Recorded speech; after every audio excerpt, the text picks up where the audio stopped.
My name is Jay Sugarman, and I want to welcome you to Museum Open House.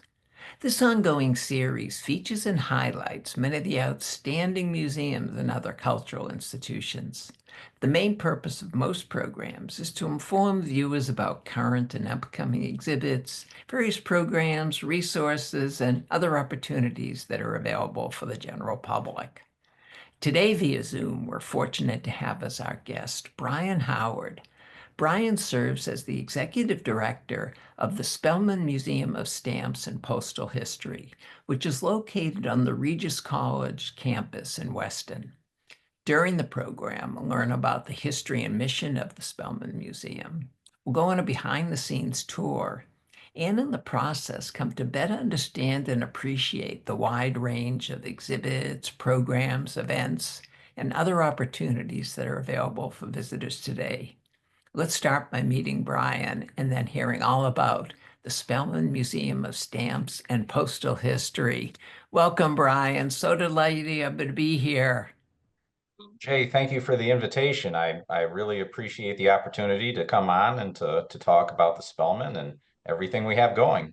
Terrific, terrific. I know last week I had the wonderful opportunity to visit again, learned a lot, eager to find out more and have you inform viewers. But before we jump right to that, I think it would be of interest if you just briefly add a little bit more about your background, attraction to the museum, and what your current position entails, please.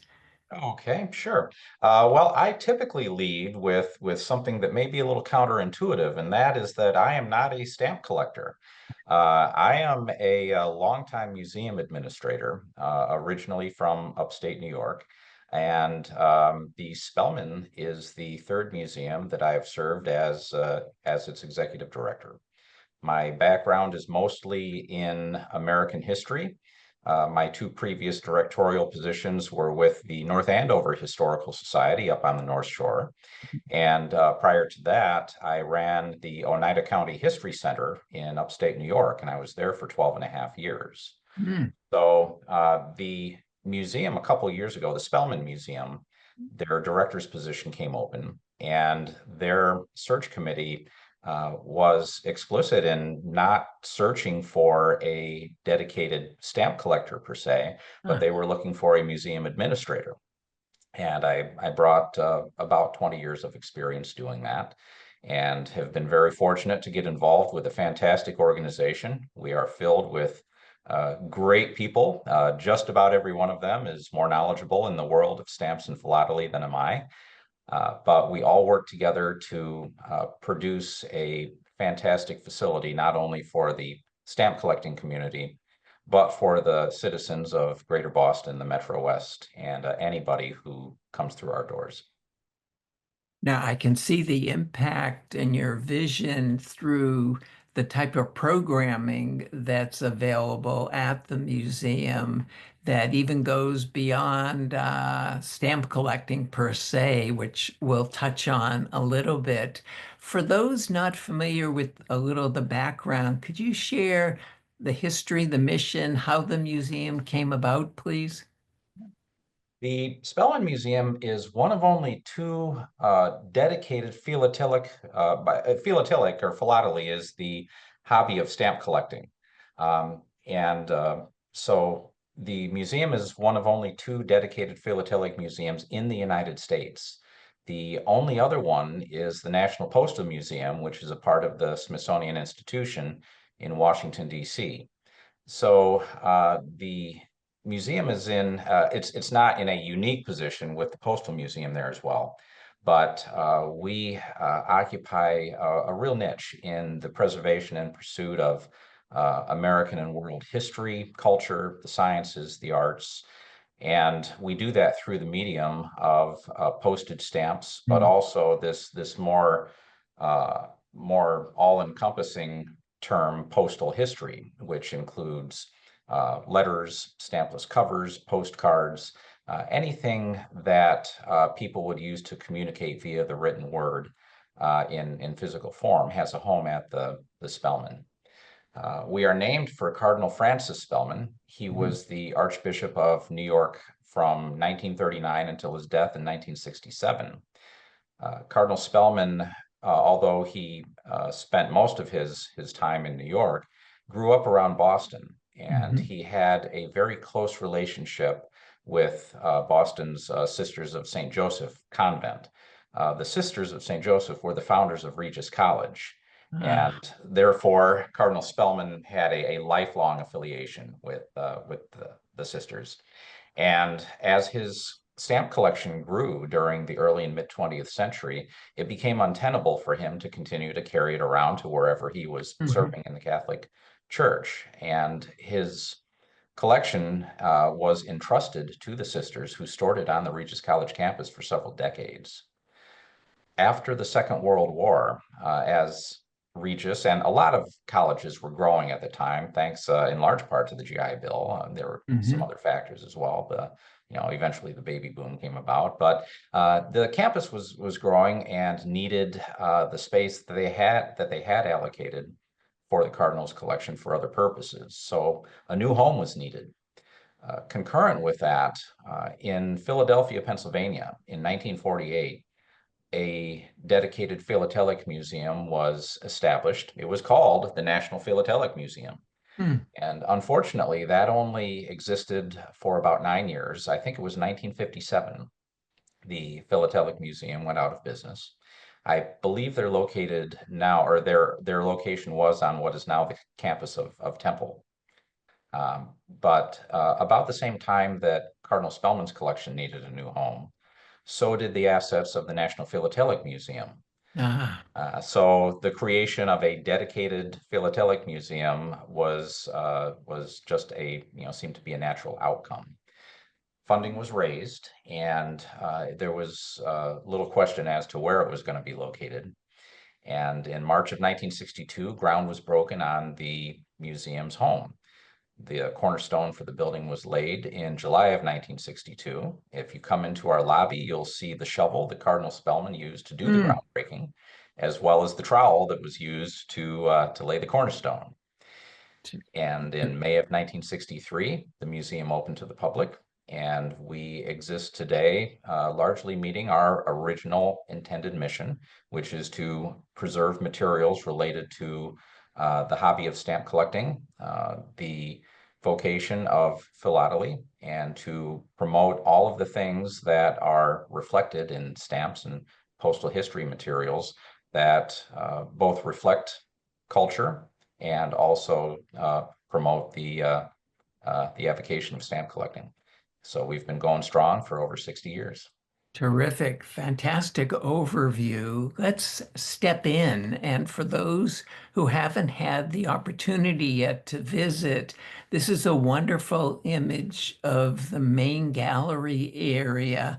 If you could take us through a little or just highlight how the area is laid out, the intention for the different displays.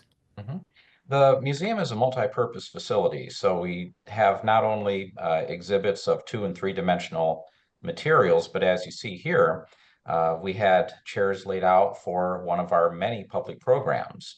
We have made a commitment to have at least one on-site program per month Mm. and also one off-site educational outreach activity, which we'll talk about a little bit later.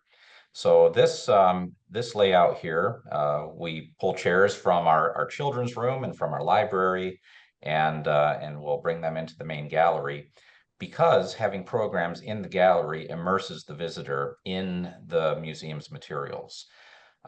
We are not necessarily what I would consider a destination museum, for example, the MFA would be something that one might plan an entire day or possibly even a whole weekend around.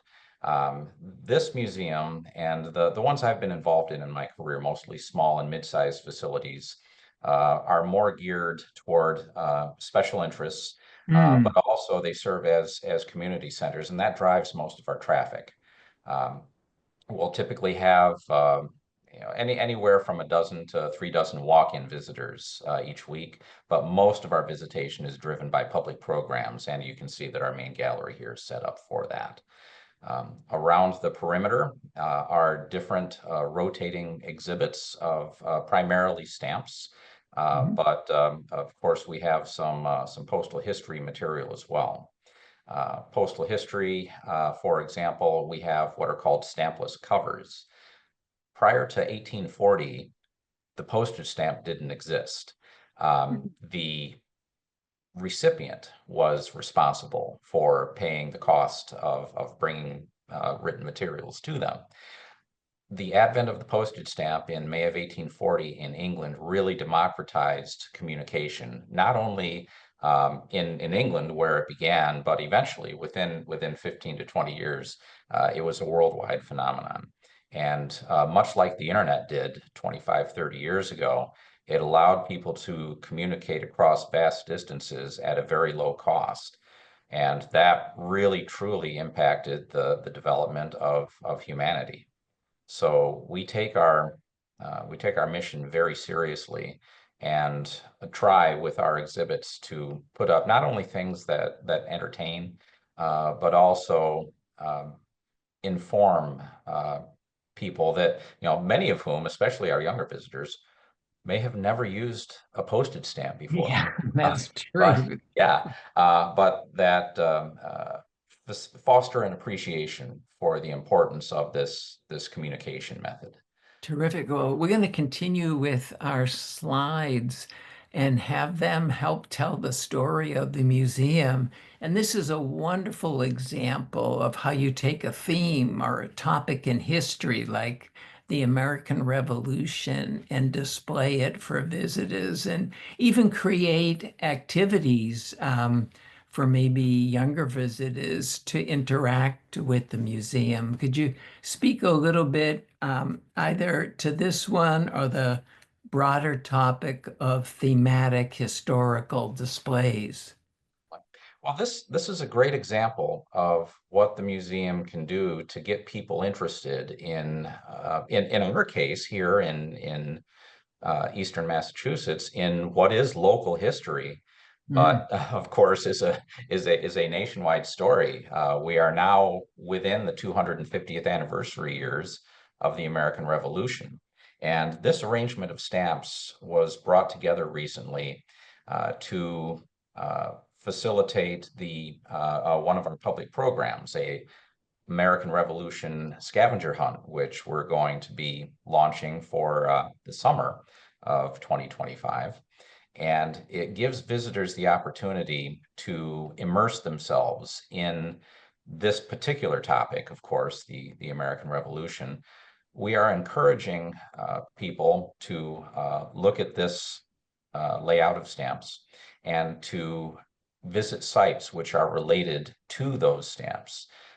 For example, the one with Abigail Adams, Mhm. go down to Quincy and see the National Historic Site there, the birthplace of John Adams and John Quincy Adams. Um, Salem Poor, who is an African American from the North Shore who fought at Bunker Hill. His burial site is in Boston. The name of the cemetery escapes me unfortunately right now, but visitors who engage in this scavenger hunt will have an opportunity to visit all of these sites around our area through the lens of postal history and get a real deep lesson in something which is going to be a major theme in this region for the next several years. Most So, definitely, most definitely. so What this, are what are some of the most rare or unusual stamps in the collection? Uh, oh, geez. Well, I'm gonna kind of take the fifth on that. As I'd said at the beginning of the interview, I myself am not a stamp collector. I know some of the highlights. Now I can speak to them, but people interested in learning all the details about what we have, because a very small portion of what our collection constitutes is actually on display at one time. So I would encourage people to call in and they can get a much better understanding from talking with, for example, our curator. Terrific. But the I talked just a few moments ago about the creation of the postage stamp. The very first stamp ever put out was one called the penny black. It was a Mm. one penny stamp that was issued in London, England, starting May 6th of 1840. The way that stamps are printed, they are printed as full sheets, multiple copies of the same stamp, of course, and then cut and distributed. The penny black did not have any adhesive on the back to begin with, but we have an entire sheet of penny blacks that has been reconstituted from many different sheets on display. And while to the philatelic community, that stamp is not particularly super rare. It marks the very beginning. And to have a full sheet of this, the very first stamp ever put out Mm. is quite a feather in our cap. Most definitely. Let's continue our tour. This wonderful area, the children's room. Just a few words about this and some more about educational programming. So much of what the museum does has to do with outreach to visitors who may have never used a postage stamp in their life and may have no frame of reference for it because they didn't grow up with it. That makes our children's activities all the more important. And this room is the center for those activities. We have any number of educational events that take place at the museum as well that are geared toward families throughout the year. In the children's room, uh, of course, children will walk in, and as you can see from what's up on the wall and what's on the table, they will instantly be immersed in the world of stamps and philately. The activities on the table are things as simple as create a rainbow of stamps from the different bins of stamps in there. Find a red stamp, find a blue stamp, and yellow and green, and create a rainbow. Glue them onto the page and take that home. Then there are other things, thematic activities. We had one related to stamps from the winter time that was up, and it was a going activity through February.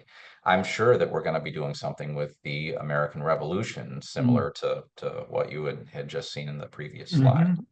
So Nice. yeah, it's our goal to bring people. We already have the philatelic community hooked in many ways, and for lack of a better term. Our challenge is making sure that people who have no interest or no frame of reference for philately can come to the museum and find something of value. Terrific, and definitely an additional challenge, I would think, in the digital age we find ourselves as well. Another area when I was visiting a few days ago that I hadn't been familiar with is the gem collection.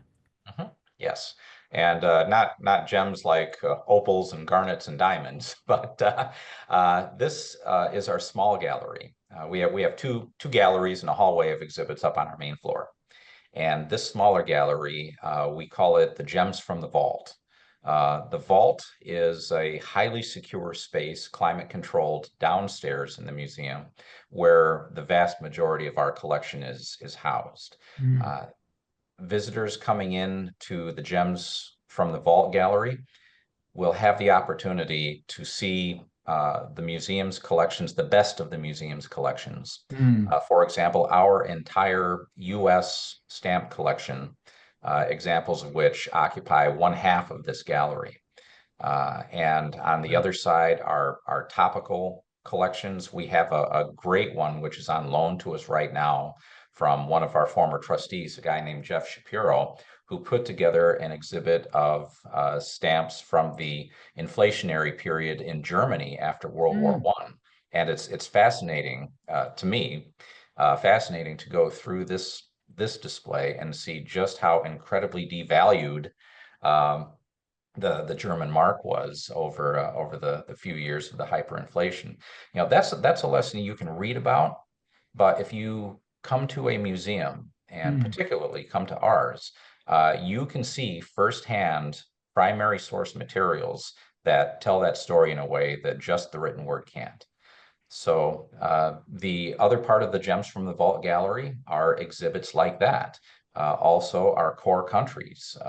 We don't just collect United States stamps. We have a worldwide collection, and we're pleased to be able to show that in the Gems Gallery.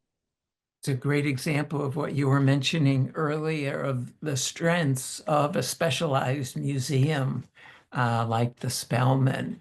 These next few images, maybe a few words as we move on, but it speaks to the range of programming that you had referred to earlier as well. Here's a gathering, I believe, of a stamp club. Yeah, it's not only an example of a great public program, but also the partnerships, which are so important to the museum. We have a long time, very positive, very productive relationship with the Waltham Stamp Club. The club itself, and this is a club meeting from a few weeks ago. They had a Saturday morning breakfast, and I always like that because I get breakfast. So, but that's our new curator, Ken Flowers, talking to the assembled group about actually, I think his program was entitled Gems from the Vault. And he's showing some fantastic materials that don't necessarily get out and on public display. The Waltham Stamp Club is one of the largest, most well-organized clubs in the Northeast United States, if not the largest. And they have great supporters coming in, helping out at the museum, but also taking in all of these fantastic programs that take place. And this is in our downstairs activities room.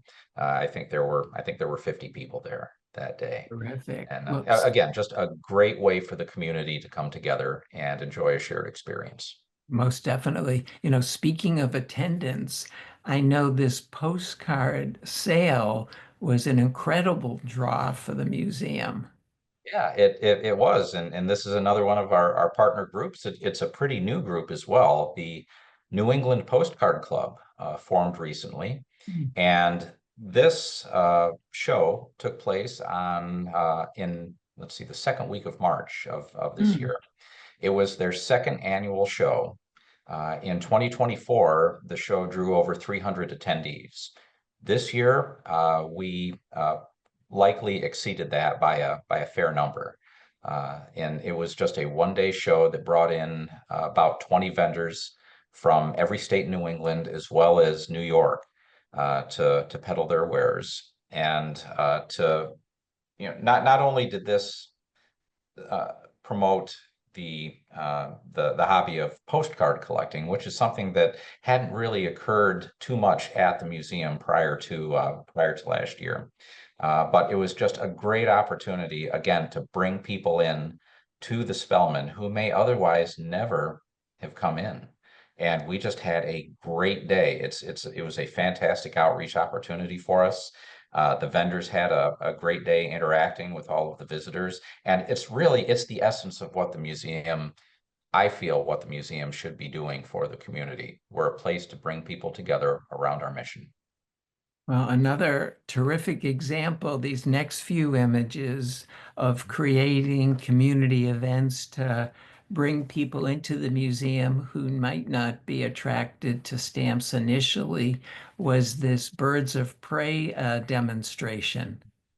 Yeah, and the great thing about stamps, again, I came from historical societies, from a background where it was mostly local or regional history. And while that is there's a vast range of programming that one could justify under that mission. Coming to the Spellman Museum, when you look at what is reflected on stamps, which are really a reflection of the entities that create them, primarily countries, of course, the opportunities for programming are wide open. And that's what allows us to have things like a postcard show that draws 300 people, and then a week or two later, a Birds of Prey presentation. We had our frames out that showed owls and other birds of prey on Mm, stamps. And nice. it allowed us to make the connection between something happening in the real world, in big air quotes, the real world, and how people can come in and indulge that interest in the world of philately. We you know we have a great opportunity, and it's really in many ways unique to impact the public. And these programs, I just love it because it brings people in, it gets them excited, and it really reflects well on the Spellman and Oh, what we no, they still. seem very popular and informative. We Mhm, mentioned there's a range of artifacts on display in addition mhm, to stamps themselves, which is fabulous, getting into some postal mhm, history. I mhm. know here a great example of restoration Yeah. of mailboxes here.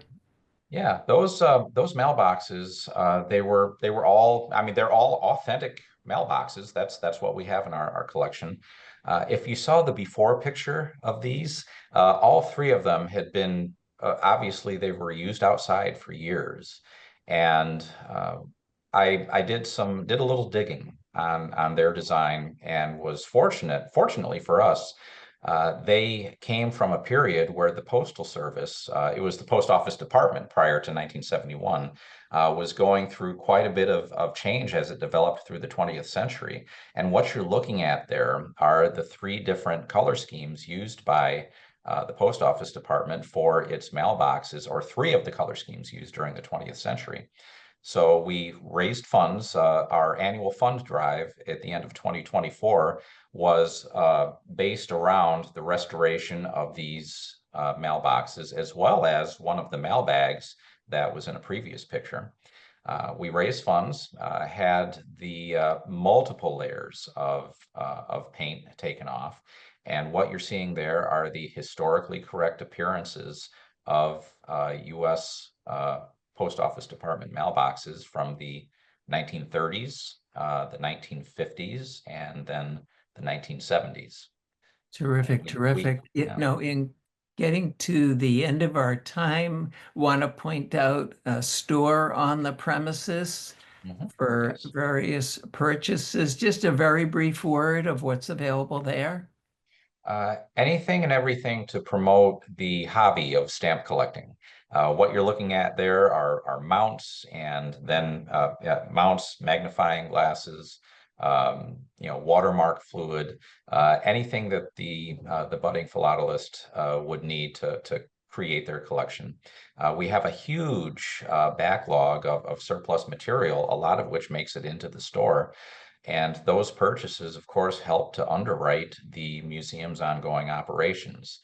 So these commemorative packages here, we have individual stamps, sheets.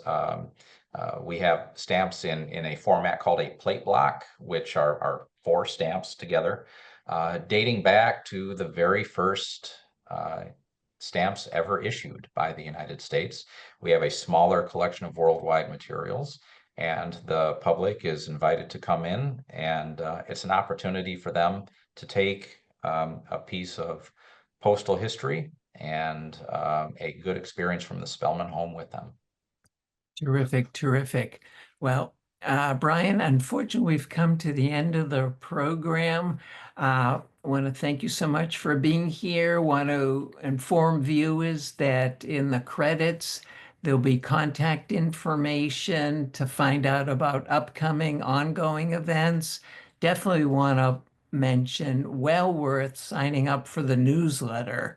Very informative. Just read the recent one. Lots going on in Mhm. the upcoming weeks and the future. So please sign up for that as well as just go to the website as well. But continued success with future endeavors. Thank you so much. Again, I appreciate the opportunity to come on here and talk about the Spellman Museum, and my best wishes to you as well. You run a great series there. It's a really great thing for the community. Thank you. Appreciate that. Also want to thank those of you watching for joining and hope you'll be able to tune in next time.